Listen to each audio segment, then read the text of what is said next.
All right, ladies and gentlemen, welcome back for our second part of the college readiness series. Actually, I would say college transition. It's not college readiness anymore.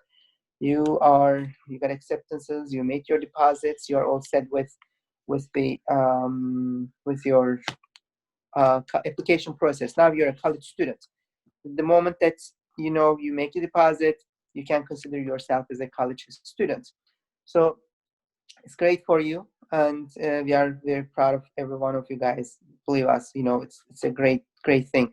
One of the parts that our job is very rewarding is when seeing students, going to college, and another part, hopefully in 4 years, when you graduate successfully from your colleges, 2 or 4 years, doesn't matter. When you get your diplomas, that's really great for us. So we are hoping that we'll be meeting again in the next couple of years or 4 years, saying that you are successful graduates, being productive citizens, working for the community and yourself. Okay. Yep. So let's start our presentation. Again, me, Mr. Oz from Syracuse Academy, and Mr. Kovar from Utica is here today. Hello. Yep. We are making our sessions together with Syracuse and Utica, so that we are bringing two different voices to the sessions to make the sessions even more stronger, right? Plus, we are reaching out to both schools. Now, let's go to my presentation. Here we are. Last time we ended up in this page, we were talking about your free resources, or it's not really free, right? We talk about it a little bit, saying that nothing is free. You have to change your mindset. There's a couple of things that you need to change your mindset. And one of the most important parts that you need to change your mindset is, this one, it's not free for you. Even if you go to college for free, right? We talk about it, you pay nothing, not even a penny. And then sometimes our students get checked back into their accounts, right? Let's say you're going to a student school, and then let's say SUNY ESF, and then is there a SUNY at Utica, Mr. Kovar? SUNY Poly. SUNY Poly, right? Yeah, SUNY Polytechnic. Yes, thank you for reminding. I lost it. Mm-hmm. So if you're going to SUNY, if you have an Excelsior scholarship, it's going to be free.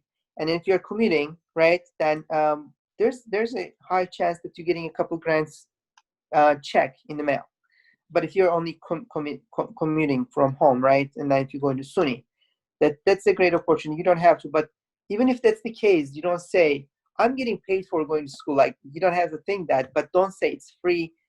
Just think about it. Either you're paying for it and it's not free, or even if it is free, you say that I have earned it. I've earned it either by studying hard, or I've earned it because my parents or the community is paying their taxes, and you are spending that money here, right? So one way or another, you make sure that you understand that piece. And then if you remember, actually, if you remember last presentation, transition to colleges one, we did the calculation, and it was about to be like $200 for each class. It's not free. Can you remind that, please? Thank you for reminding. Can you go over that, Mr. Kovar? Well, it was your calculation, but anyway, I'll do it as much as I can. We were talking about the first week of the school, and we were talking about the attendance policy, and then somehow you were able to miss 1.5 weeks maybe. But we didn't recommend that to you because basically you earn the scholarship to that, go to that college. And you were talking about the Syracuse University, which is in 1 year, it is $60,000. And if you divide it by 15, and if you are taking 4 classes, with the 2 semesters, it was going almost, $400 for each class that you missed. Per week. Yeah, per week. Yeah, you actually earn that money, as you said, either, studying hard for the SAT and studying hard during the high school year. And if you're going for a regular, let's say, SUNY school, it was about 25K over, and then if you do the same calculation, it was about $200 for each class. So it is not a good idea to miss $200 which you already earn, and then it's not a really good math and good business strategy to miss that money and just give it to them for nothing. Yep. So that's why we're calling the school, it's not free. Actually, you earn it to go as a free. This week, last week we kind of talked about the process, starting from March, April, May, all the way down to September. We talked what are you going to do each month and everything. We kind of talked about it last week just to remind you. This week we're going to talk about the college itself and what are your resources when you go to college. Because if you know your resources, if you ever need any help, you would know where to go. Okay. Number one, my favorite is library. It's my favorite because it's always quiet. It's always welcoming. It's always, if you go into a college that has 24 hours, library, you can anytime go there, get a coffee out there. Some libraries, they have their own coffee shop. Sometimes, some of them, they don't let you up to do certain parts, but whatever, you can go there and then just listen to yourself, study, even do your other things on the computer, whatever you want to do, but it's a great environment because you see the people around, okay? You see it like tens of different people around and everybody's studying. That motivates you.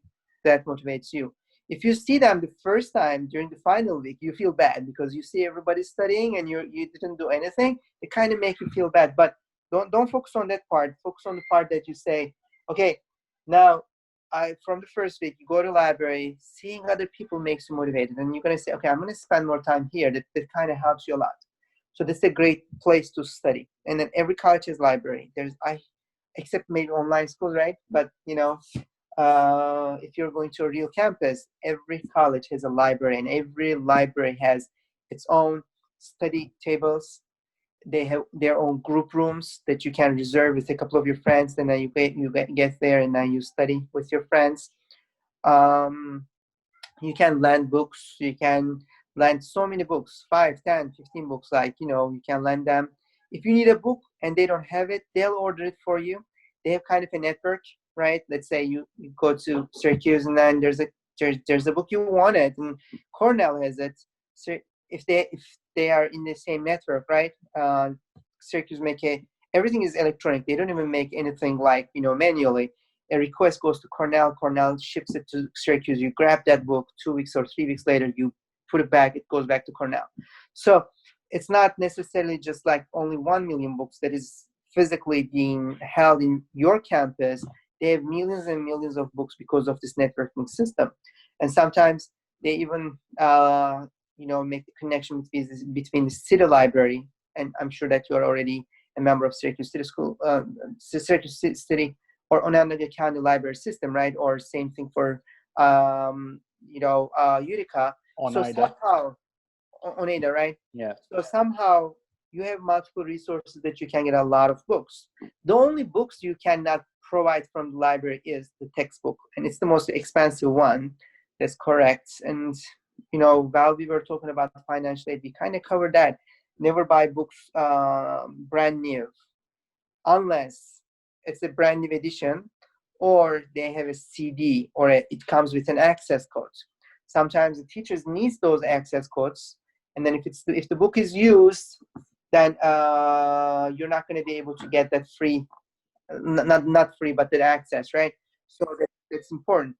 However, for the books or the teacher, you can talk to the teacher. Do I need an access code? If the teacher says no, or if it's an old edition, always get one from eBay.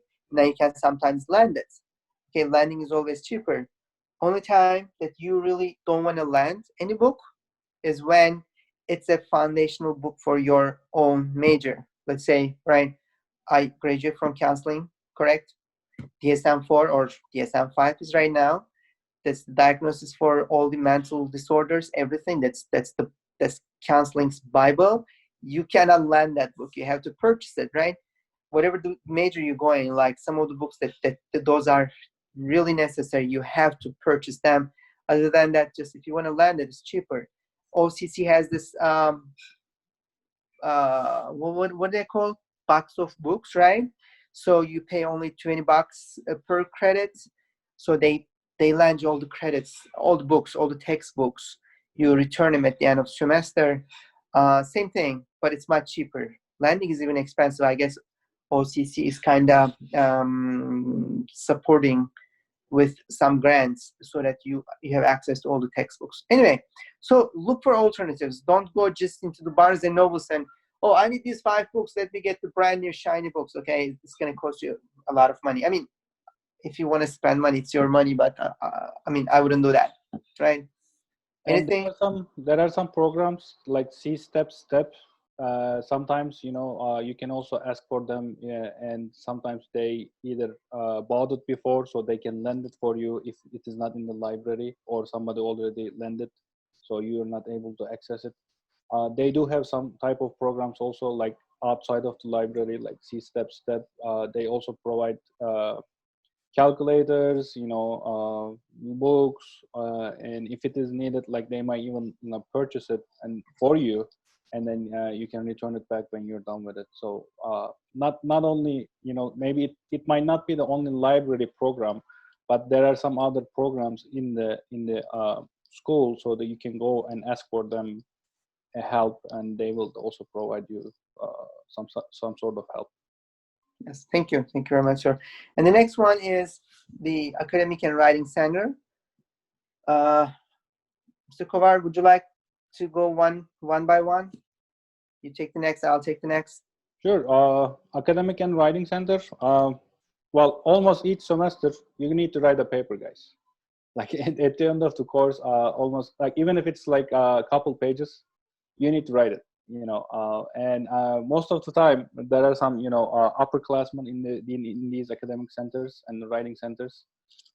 They are available for you. You can book their times, and then they're doing the tremendous help to the whoever is needed, because they've been there, they've done that, so they know how to do it. There are some, for example, certain styles in certain courses. For example, for the counseling, write the paper in APA style. So what is APA style? If you haven't seen that before in the high school years, or if your teacher didn't ask it for you before, how do you know it? Either you can do the Google search, and try to figure out on your own, or you can go to those academic and writing centers, and there are somebody who already did it for maybe that course specifically. If you're lucky, you can find that person, and then they can help you out, and then you can write that paper together with them. They're not going to write it for you, but they're definitely going to help you to figure out how to write it, how to submit it, and they know that professor, how he is or she is going to approach to your paper and everything, and so you can get a good grade out of it. And it is also free resource, but if you don't ask for it, then nobody will come to you and say, hey, I'm working at the writing center, I will help you to write this paper. No, that's not going to happen. So you need to look for it, and you need to search for it. Yep. And then it's also a resource, guys, in the upcoming years for you to make money. What they do is Academic Center and Tutoring Center, they do the same thing. They hire upperclassmen to help lowerclassmen, okay? The Writing Center is your first year. Don't be shy. It's okay that your writing is still high school grade, high school level, which you are high school right now, correct? So don't be offended if your teacher says, your writing is not college level yet. Yes, sir, I just started the college, right? So it's okay. But if you ask for help, they'll help you. And then, a lot of people struggle in writing. A lot of professors says you have to work on your grammar, you have to work on your punctuation, anything and everything. Like, I hope you don't have that problem, but why not asking for help? And again, it's a part of your tuition. We call it free, but it's not free. You earned it, right? Again, you go there, you paid for it, you ask for the service, okay? So what do they do? You can even go their first week, ask for help. They'll tell you, they'll assign you a mentor or an academic or writing mentor. It's usually writing center we're talking here, but the writing mentor, you may, if you are really struggling with your writing, okay, if you're okay, you just need help with, a couple of papers a semester, that's also something. But you can say, I'm really in big need of writing, okay, I'm really struggling in writing. Then they'll assign you a writer and mentor, and then you work together, and then you improve your writing over time. And then it's to the point specifically for how to write a paper, and then they'll help you when you write your draft. You'll show them or your mentor, and they'll tell you what to do. Again, if you've gone through this process, and if you have a good writer right now, when you become a sophomore, junior, or senior, you can go to Writing Center and say, I've improved my writing a lot, I can help other people, do you need help? So they can, they can pay you to be a mentor this time, not necessarily the first year, but then. So the Tutoring Center is the other one that's also a part of the academic or support services, support centers, right? So what happens here is, think about a class that you know that you're going to struggle. Let's say, I don't know, maybe college level chemistry or physics or calculus. You know that you're going to struggle. You heard about a lot of people having a lot of trouble, right? You already know that you can go to tutoring center and say, I'm going to need a tutor in calculus. I know that I'm going to struggle. I need this class because my major requires it, but I need help. Right? You can ask as many of them as possible. You say, okay, I may need also chemistry. So they can assign you 2 time frames that you can go there every week. Let's say Tuesdays, Thursdays, come 10 o'clock, right? For maybe one subject, or once a week, or every other week, whatever is their availability. You go there. Sometimes they make group of 1, 2, 3, 4 people, depending on the demands and depending on how many mentors that they have or tutors. They meet you, you sit together, and then you get help. And it's not like a help that you're in a class of 30 or 40 people, and now you cannot really ask a lot of questions to the professor. Now you go there, sometimes one-on-one, sometimes in small groups. They're going to help you. And also, this is a part of your tuition, okay? Just, I'm trying to make your mindset by saying this. And again, the same thing. You pass that class next year or the year after, your professor may be reaching you. All right, you need mentors in that, and you got a B or an A from this class. All right. Luis do you remember 2 years ago, we had a senior who went to SF. He really spent a lot of time passing that chemistry class at, SUNY SF. He was once saying, historically only 20 to 30% of the student passes, and he was one of the ones who passed it. He was studying 2 hours a week, 2 hours or 3 hours a week, sometimes more than that. But at the end of the year, he was one of those 25% who passed the class. And right after that, he got an offer saying that, can you help us tutoring this class to the other students who will retake this class, or who will be taking the first time this class, right? So it was a great opportunity. Now he's going to start making money, right? It's a great thing. Okay. Anything you want to add, or do you want to move to the next one, Mr. Kovar? I think we should move to the faculty office hours. So every single instructor, every single faculty is required to have a office hours. So how are you gonna find that out? Again, the first week of the courses in the syllabus. So everybody, most probably, most of the time, they just list them over there, and then you can look for those hours. So technically, it is your time. When you need to make an appointment before you go. Send an email. Hey, this is your. Actually, no. Office hours works differently. So most of the time they have open door policy. You can just go in there, and then you can ask any type of questions related with the course, and or if you need a mentorship from him, you can just go to their office hours and then have good conversations with them. Not all of them are how can I say this nicely, maybe friendly as others, but most of the time they will find a way to help you out in those hours. And again, this is your responsibility to figure out when are they holding those office hours, and then you need to go find their rooms, and then attend those office hours if it is needed. Yeah, and then the first couple of weeks, you're gonna see that some teachers will be busy. It doesn't mean that they're gonna be busy the whole semester, because everyone will get discouraged. Oh, Mr. T, like, he's always busy. Don't even bother going to his office hours. This is the first 2 weeks, and then it's gonna get slower and slower until the final week. Final week is gonna get again crowded or overcrowded.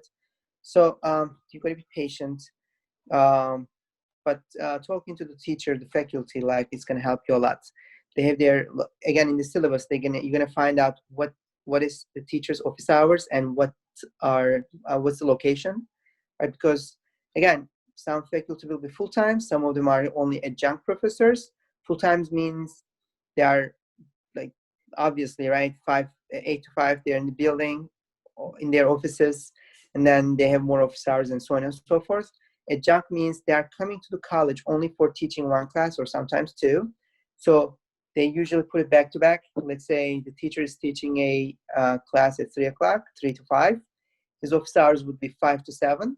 So he comes to the college once a week, maybe twice a week, and he got the class and office hours and gone, okay? So you don't expect to find that adjunct professor always in the building. So we still call them professor unless they tell you. You wouldn't necessarily know that if the teacher is a full-time or an adjunct, but that's an important information. Like, you can say, oh, I'll check tomorrow. Like, the teacher will not be there tomorrow probably. All right, let's move on. The peer groups. Guys, this is a great resource. You already learned about it in the high school, right? Asking help from your friends.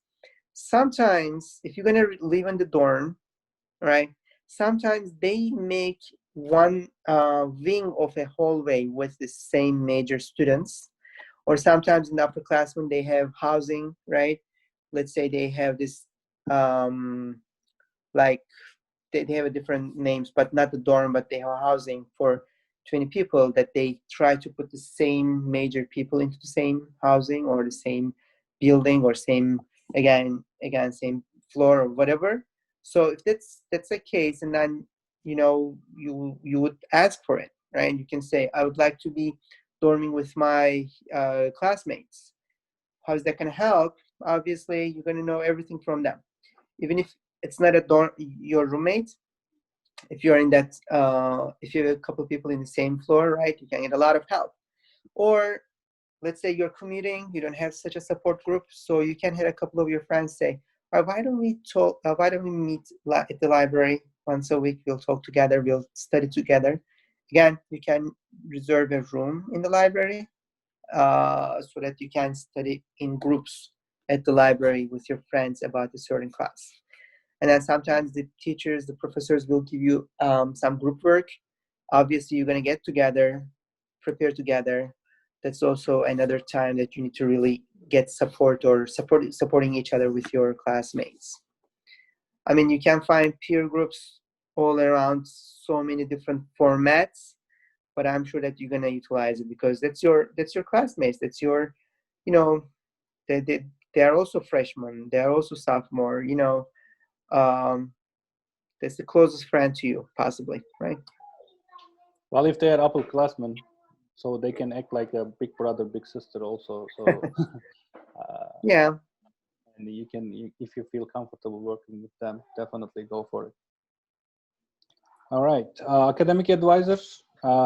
Generally, the beginning of the semester, you will see the academic advisors, and technically you're doing your schedules with them.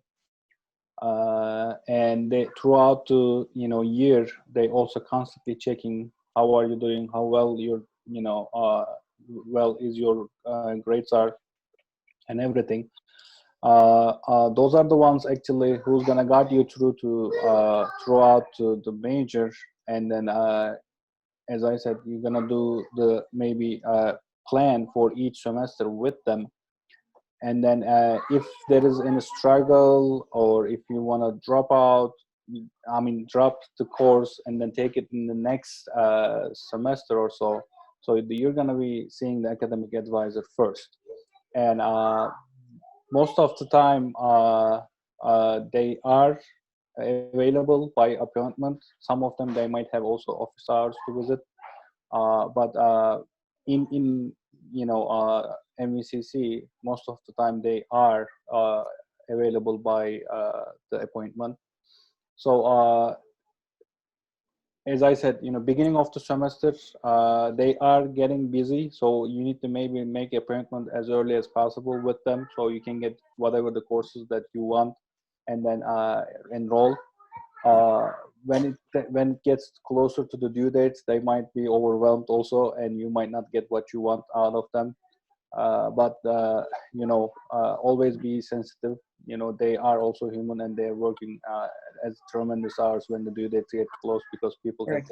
tendency to wait, procrastinate, and everything. So if you want to get ahead in the game, definitely look for the early appointments and stuff. Yeah. From them. You're probably already assigned an advisor right now with your upcoming, semester, the fall semester. So you can ask any questions to them about academics. Okay, I want to get to this major. I want to change major. I want to double major. I want to major in a minor. Like, you can ask tons of questions to them.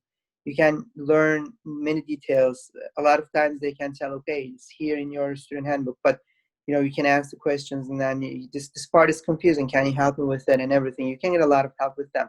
One other thing with the advisors is that, talk to them if you want to change the major and see, like, not necessarily the first semester. It doesn't really hurt you, but let's say you finish your sophomore year, you want to change the major. There's a risk that you may lose a semester or a year, right? So talk to your advisor and see what he says or she says. You make the calculations together. You would say, okay, I'm going to be short at class, but then I'm going to take it in the summer or whatever. So you can make your plans accordingly, so you do not lose a semester, right? So academic advisors are, in our case, in SAS or Utica, they're your scheduling guidance. Okay, Mr. Cora and me, we've been doing the scheduling, individual schedules too. So think about us as your academic advisor in the high school.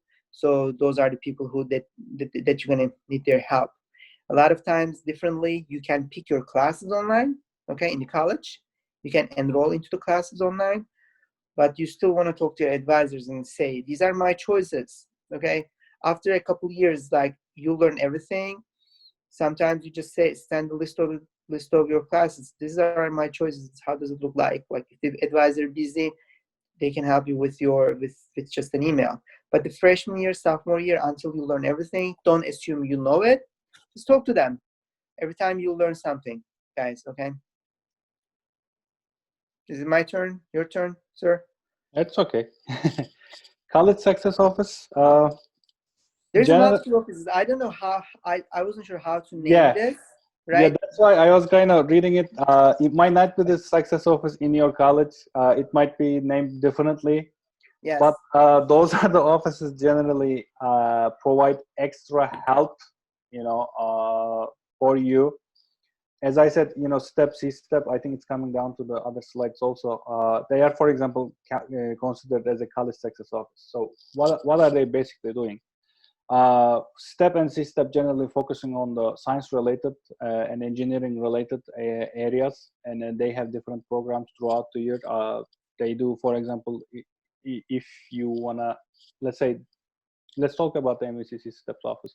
For example, that's a 2-year college. So down the road, generally you're maybe transitioning to the 4-year college. So what they do is they do, for example, campus visits. So if you want to see a certain specific college after that 2-year college you want to transfer to, so they take you there for free most of the time. If it is needed, they do provide like some pantry items, and they do provide, for example, calculators. You can lend them books. We talked about it already. They do provide those. So generally, if it is something they can provide, and every single success office has a different maybe regulations and different approach to the things.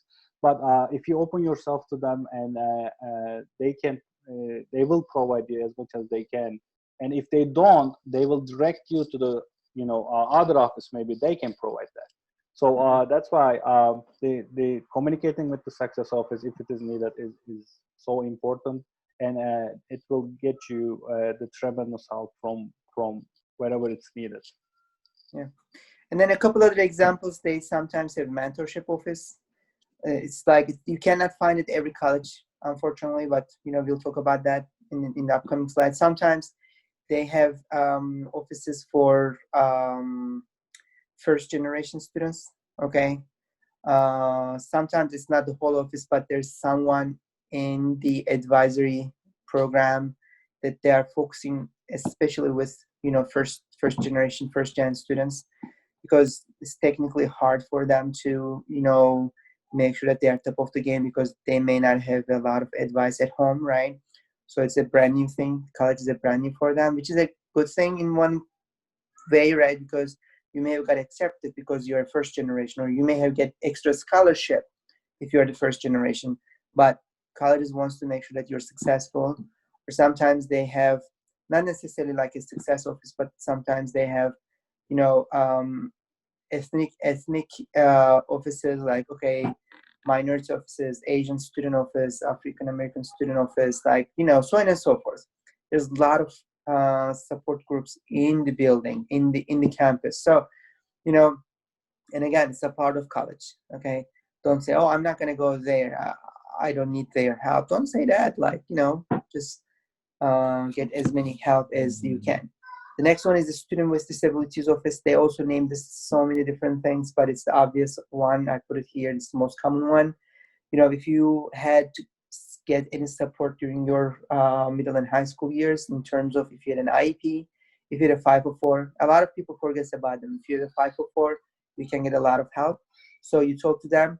So you get the same or similar accommodations that you've been receiving in the high school, also at the college, such as what about extra time during the testing, or extra, you can get extra day or a week if the homeworks are getting too much pressure on you, and things like that. All right, so in any accommodations you have received, you may get similar ones also in the college.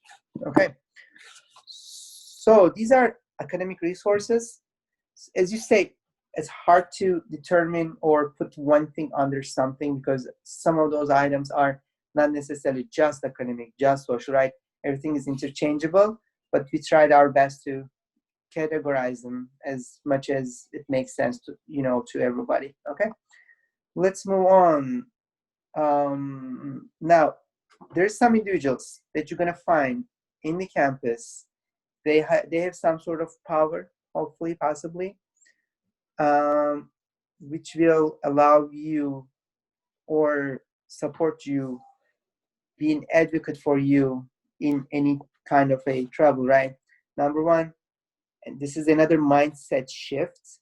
Okay, we talk about mindset a lot last week and this week, right? Or we will be talking about, because you need to really change your mindset in so many things. You're not a high school student anymore. Now, you are not a minor anymore. Maybe you were not minor, maybe you're 18 since last year, but we've been treating you as a minor since you were in a high school, and your parents were treating you as a minor also because you were a high school student. When you go to college, you're not going to be a minor anymore. So you're not going to have your parents calling the professors. Even if they want to, professors are not going to answer you guys. Answer your parents. You're not going to have a counselor or a principal or a college guidance or a teacher keep bugging you. Oh, you have this many absences. You are about to fail your classes, right? There's not going to be this sort of support. It's not like, there's a lot of other supports in the college, but it's not going to be similar to high school, okay? So that's why you have to advocate for yourself. If you have trouble with a class, you have to talk to your teacher. Don't argue with the teacher, okay? Approach them nicely. Not definitely, you're going to see that in the college. Like when you go to classroom, you're going to feel it. It's not like a high school environment that you can chit chat with your friends, you answer your teacher. That's not such a setting, okay? In the college, the professor is going to teach in class. If you have a question, you can ask the question. If you are in a counseling or a psychology type of major, there's going to be case studies. You could talk like a group work, right? That sort of things happen. But even that, it's academic purposes. You will be talking academically, right? So whatever, if you have any problem, you have to reach the teacher on your free time during their office hours and talk to them, right? You know, you missed the class last time because you have a doctor's note, okay? You show that. Don't get in trouble in arguments with your teachers ever, okay? Never ever. All right, it's just if you have a argument or anything that you need to resolve, don't try to do that in the class. Go during their office hours and talk to them in person. So always approach nicely, all right? So because a lot of times in the high school, guys, high school teachers are much more patient. High school teachers are, you know, they have been a high school teacher. They have 100, maybe 80 or 100 students, right? And then they're there for 40 hours. Their job is kinda, right, classroom management, tolerating students, understanding them, helping them. Some teachers, you're gonna say, oh, some teachers are very successful in that, but not everybody. But I understand that. But college, you need to understand this. A lot of college professors, they do not have the classroom management skills. Okay, they don't have to. They don't need it. Okay, because the students do not act immature in the college. All right, I'm mature. I don't want to offend anyone, but you know what I mean, like a high school student. Everyone comes there. I paid $200 to be here. I'm sitting. I'm listening to you, sir. Okay, or ma'am. So they'll teach you. That's it. End of story. They do not have to discipline you. That's why if you start an argument, it will elevate too quickly. Okay, don't argue with them, but educate yourself. Like if you any problem that you experience with the teacher, with the class, see them. Who are the other people? Okay, sometimes you can find a mentor. Okay, see if there is a family friend in the faculty, if there is someone that you feel close, right? This mentorship is a very strong thing, but a lot of colleges don't have that. Mr. Cora, I'm sorry I took this, but I'll let you the others because I kind of feel they were kind of connected to each other. Exactly. So yeah, the mentors, if you feel someone is close to you and you're close to him, you can say, can you help me? You know, can you support me throughout my college years? Can you be my mentor? It's a very standard thing in the college. It doesn't sound very good right now because there's no big thing like that in the high school. But in the college, it's very standard. You may get a mentor in the college from a faculty, and it's not like an advisor. It's not an official thing, but it's more like, you know, a personal favor. It looks like personal favor, but they can help you a lot, okay? Because you are the one asking for help. They are not offering you help. Like you are asking, okay, can you do something? And they'll say, yeah, of course. No one say no to such a request. And then you're gonna ask for help. If you get in trouble anytime, you can ask for help, right? And then sometimes they have a mentorship program in the school. Sometimes they don't. If they have a mentorship program, they kind of try to prioritize the students who are coming from first generation or the students who are in trouble in terms of their academics, their classes or discipline, or not necessarily discipline a lot, but attendance. They kind of match you with a mentor. Sometimes they mentor you, these mentorship programs, they give you, assign you a mentor from the field. Let's say you want to be an engineer, they find an engineer and then match you with them, okay?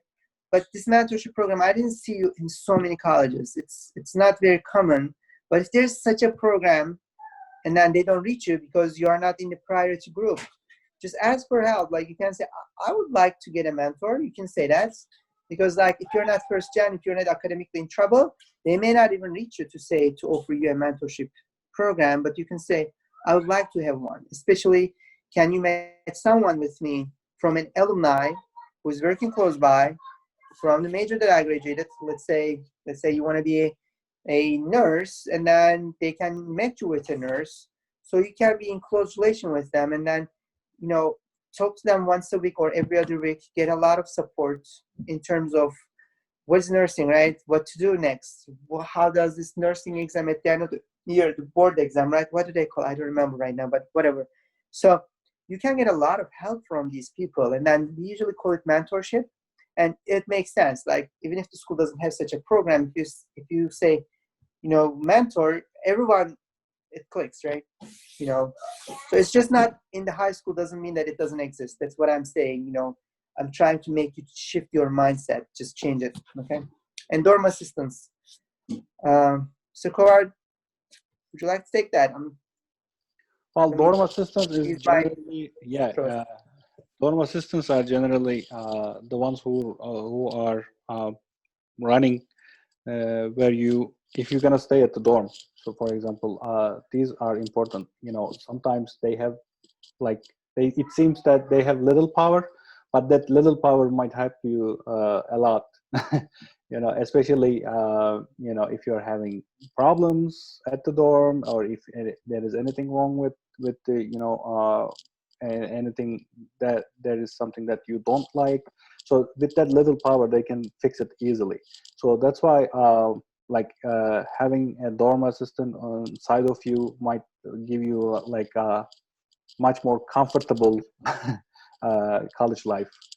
Yes. And Yeah, then if you have a problem with your roommate, right, they can always exactly. talk to them. They can switch your room. You know, like there's a party going on next door after 12 or 11, whatever the rules are. You don't have to deal with them. You go to the DA. You say, all right, like there's too much noise from the next door. Can you take a look? Like, so you don't have to deal with them personally. Like you can ask for help from them. And likewise, when you become an upperclassman, you can become a dorm assistant, because a lot of times dorm assistant means it's free for them to stay on campus. Like their room and board is being paid. They may not necessarily pay extra money, but think about it, like if they are letting you stay on campus and eating for free, it's just another scholarship of $13,000. And then they usually look for the people who are good in problem solving skills, and then who are mature, and then who has leadership skills, because they have tasks for you. They say, right, coordinate a group program for freshmen every week, every Saturday. Let's make a movie night. Let's make a group activity together. Like there's some expectations from those people, from the DAs. If you feel that you'll be eligible, you'll be if you're cut for that, go for it. That's an additional money. That's another on-campus opportunity that you can work at. Okay. And it's gonna sharpen your leadership skills, and also activity coordination. You'll be involved in a lot of things, and then you can put that on your resume when you're done. And staying active even in the student years is very important, because right after this you're going into your career, and now we're going to talk about that resume building and everything. So it's going to be really, really important for you to stay active during the university years, college years. Sukar, since you said resume, please. Okay, so resume. Resume. Or career center, Yes. altogether. Yeah, altogether. So resumes are important, because right after the college you're going into the business life. So whatever you are doing in the college, you can put that in your resume. Especially, we just talked about it, the being a leadership, sharpen your leadership skills, and whatever the opportunity that college provides you, just try to join them if you have time, and if it fits in your schedule. So career center and career services is the place that those kind of things that generally happens. They do provide resume building, resume writing workshops most of the time, and maybe there are some other student organizations. You can also join them, and then they might provide you also the same services. Uh, and the career services, they also provide the available on-campus jobs. So you can find the list of the available on-campus jobs, and if you have a good resume, and if they think that you are a good candidate for them, you can definitely get that extra pocket money and work on campus. And at the end of your college years, you might need to fulfill the internship requirements. And maybe if you have a shortened schedule, you can even go work maybe half time, part time somewhere related with your job. And then they have like community connections, and they know who needs what, and then how they can get in there. So those are the actually good relationships that the college builds with the community. and then you can be definitely get into that pipeline and then start right away, right after you graduate from the school. They also do like career days almost each, before each commencement ceremony, before the sending out their seniors into the world. Definitely don't miss that, because those are the times that the community companies, they come to campus, and then right on spot, like we do for the college applications. They come to school and then do the instant admission days. They do the same thing for the careers. They come to campus and then they collect resumes, they do interviews, and then they accept them right away. They offer a job.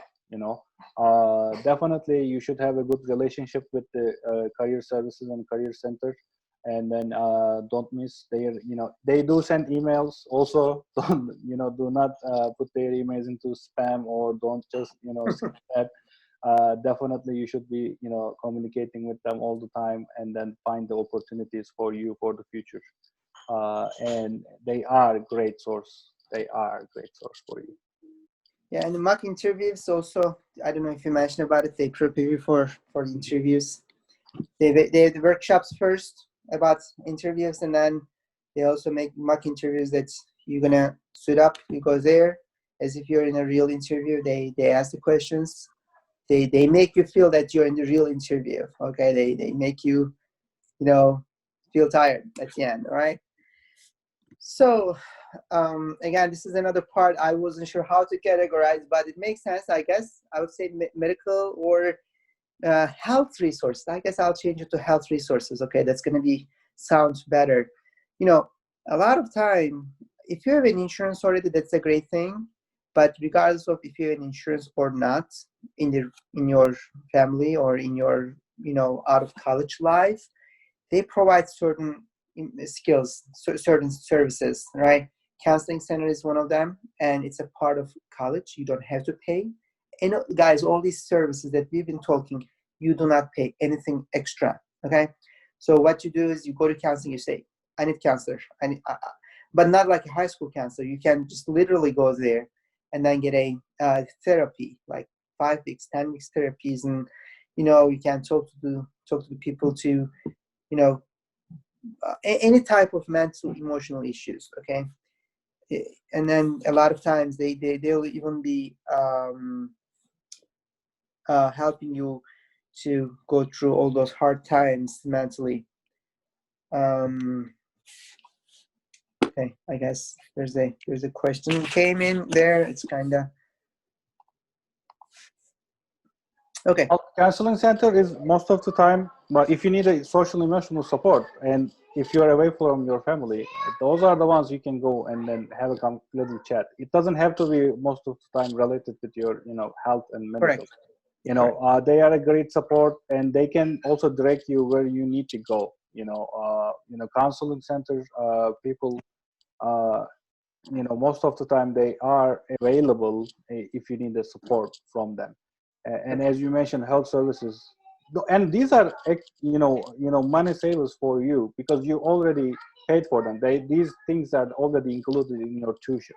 So if you feel you need support, and if you feel you need to get checked, go for it. Instead of, if you don't have, especially as you said, if you don't have insurance, that is the first place that you need to be visiting. And it's the same thing with the health services. We'll go faster as Mr. Kovar reminded me the timing.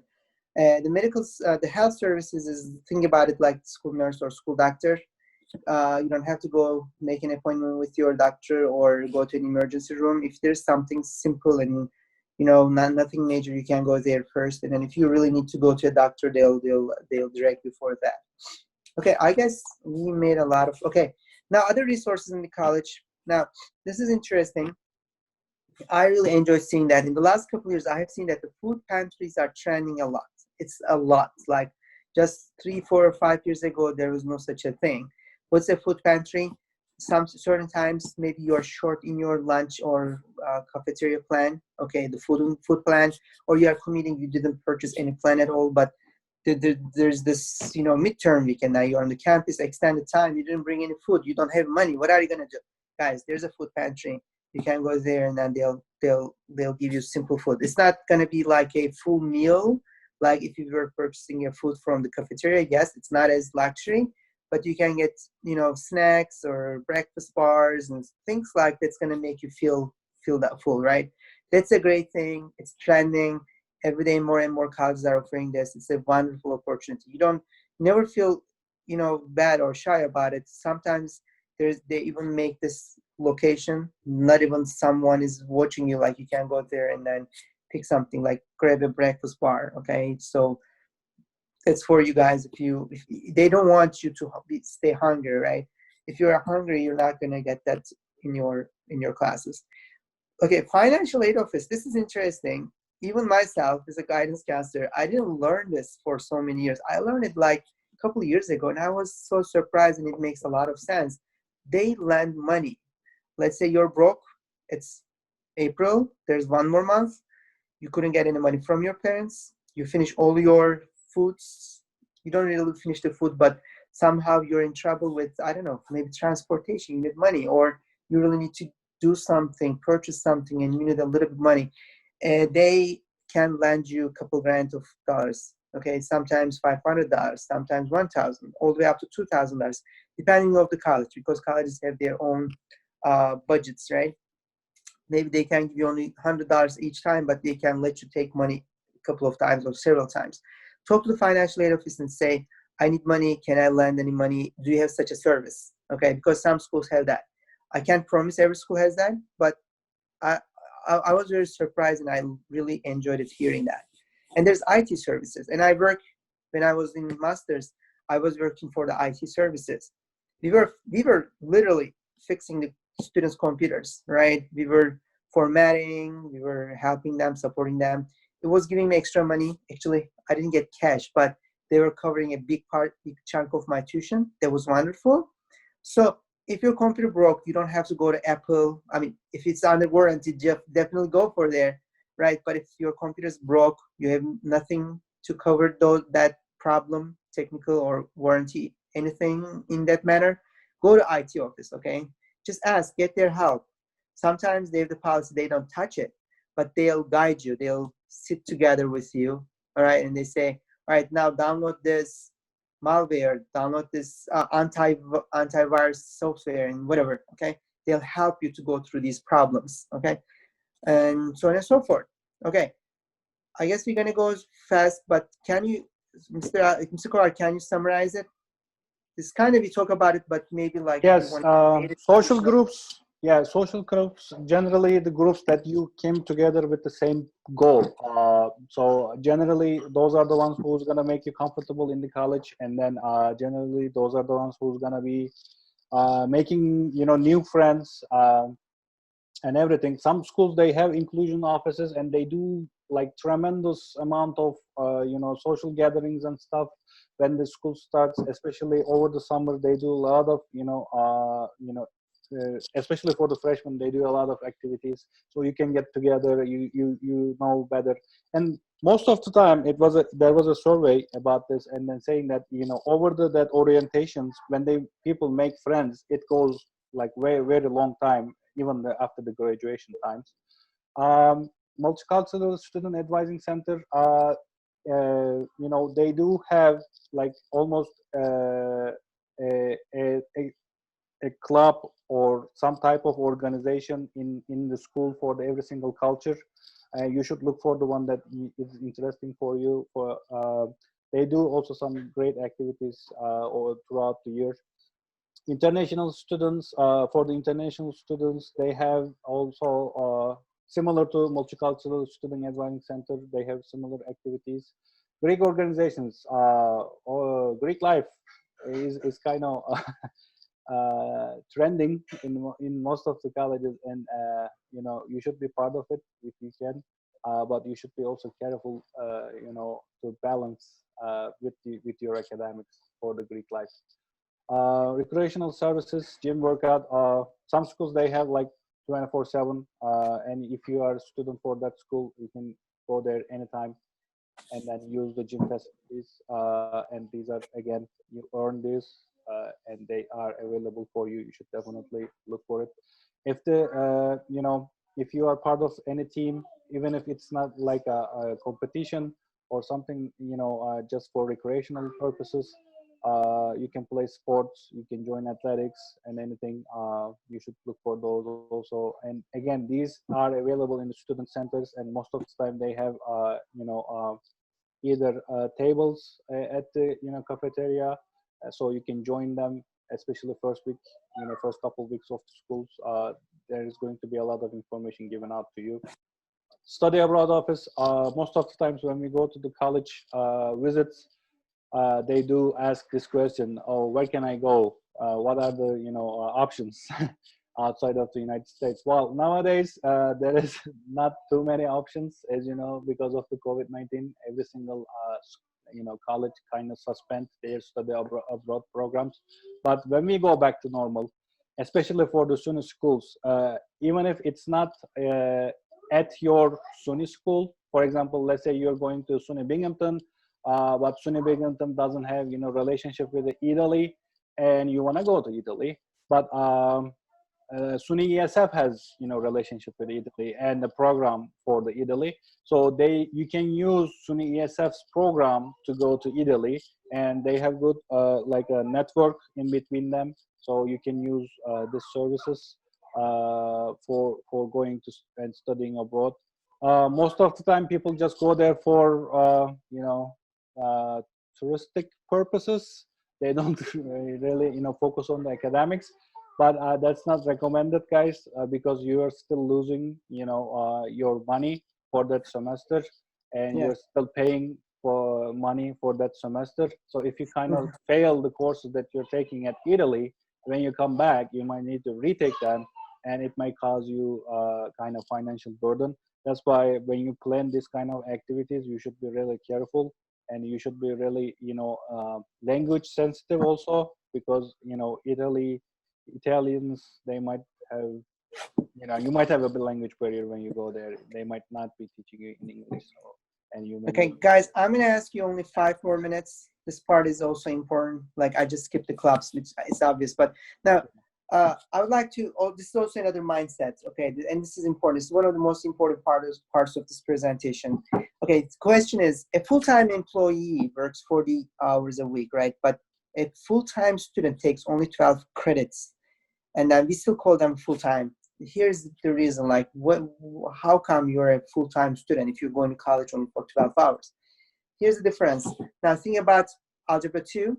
You've seen Algebra 2 teacher all year, 108 hours, and you go to college, you see your college professor only 45 hours for Calculus 1. It's a class which is more rigorous, but you meet the teacher only quarter the times. The purpose of the difference is that the teacher is giving you the basics or guidance on throughout the semester. You have to study yourself. That's why you have to study twice or 3 times or even sometimes 4 times for certain classes. So the 12 hours plus 3 times of those classes that you have to study, 36 hours, right? It adds up to 12 plus 24, I would say double, right? Every class that you study, you go to class, you have to study extra, double extra outside, so it becomes a 36 credits. That's why a 12 credits student is a full-time, okay? So what are you gonna do those extra 24 hours? All right, you complete your readings, finish your projects, write your papers, make research, extra study. If you have any questions, go over those things. But you'll find something to complete that, guys, because that really is gonna bring the success. Okay, another part. Now, since you're a 40-hour full-time student, all right, I'm gonna give you an idea. I'm gonna give you another mind shift. Why don't you think that you are a full-time employee?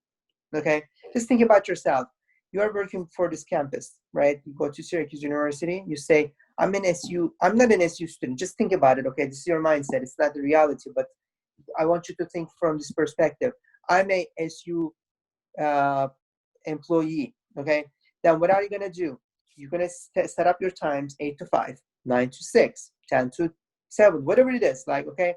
You're gonna say, I'm gonna spend 40 hours a week in the campus, especially for the freshman year, especially for the first semester. You can go down to 35 over the time, because like the classes are not so tough, or you're smart enough to not, you don't need that much time, let's say, whatever. But you're going to say, every day I'm going to go to college at 9 o'clock. I'm going to be there until 5. What are you going to do? Go to classes. If you're if there's no class, go to the library. Do you know what I mean? Like, just think that you're an employee. You have to be there every day, 9 to 5.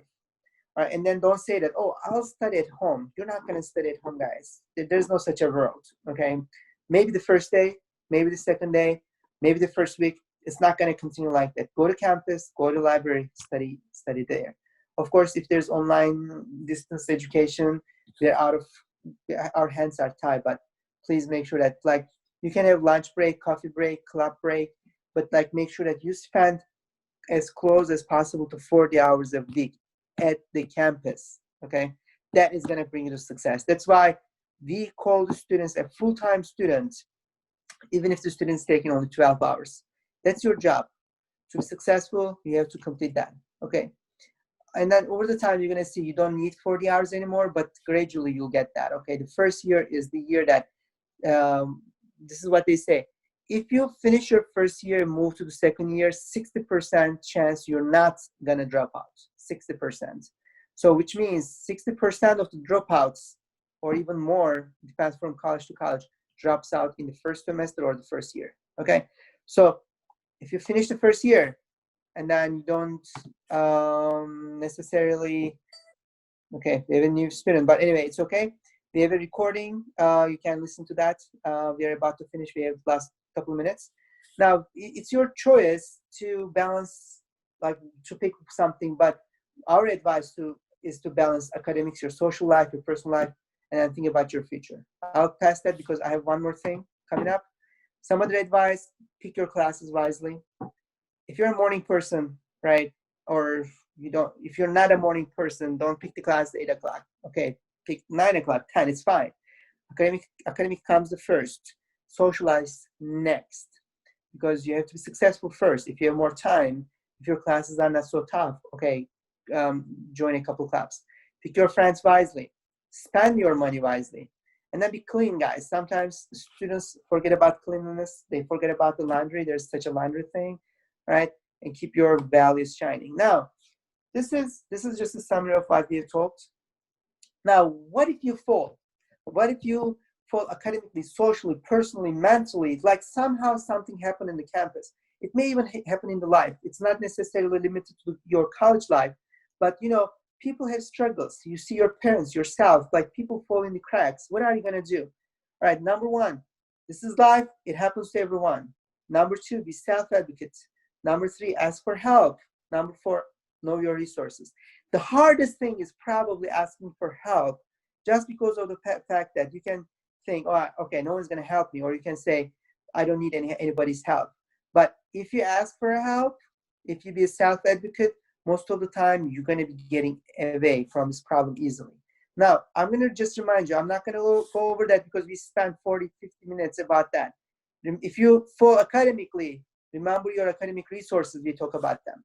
If you fall medically or mentally, emotionally, you know your resources. If you fall financially, remember we talk about food pantries, special budgets, right? Career center, finding extra job, extra money. And then if you have any problem with a certain person, or if you cannot solve any of your problem with all those parties, go to the other upper power people. Students, go to presidents. I'm serious, guys. Go talk to the president if you have a problem no one can solve. And external resources, like your family, your friends, us, your peers. These are all the resources that you can have, okay?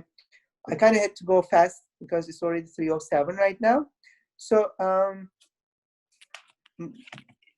these are my, Mr. Kovar, if you have anything to add, please go ahead. That was great. I think we should stop recording, and if they have any questions, we can take it in 3 minutes. And after that, okay, I'm gonna stop recording. So guys, thank you for joining for the recording.